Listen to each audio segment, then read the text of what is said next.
এইবারে এইবারে ও এবারে আস্তে আস্তে এবার লম্বা হচ্ছে।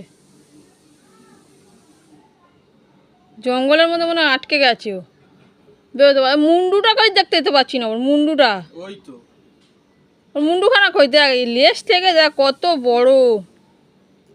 তা প্রায় মনে হয় 2-2.5 মিটার হবে বল।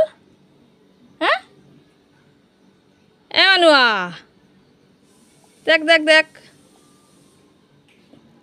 ও আজকে যা খেয়ে যা সারাদিনে ও আর লাঞ্চ ডিনার কিছু করবে না। এই গাছ দেখবি আর দেখবি আর অজগর সাপ এসছে।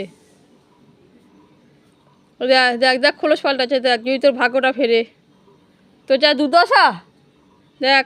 ওই দেখ এই সাপটার নাম হলো ভাগমতী। দেখ দেখ দেখ দেখ কি মোটা সাপটা, বুঝলে?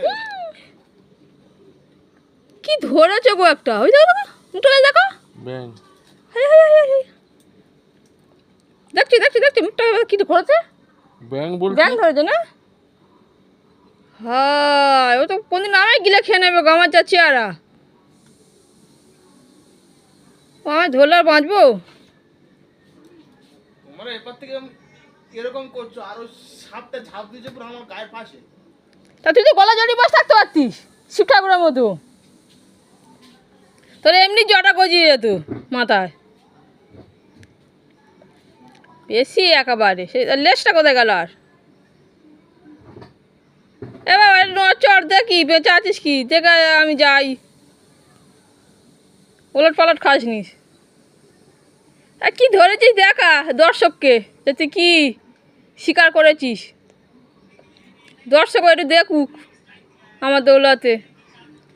হ্যাঁ এবার নড়ছে, মুন্ডুখানা কই, বাপ রে বাপ।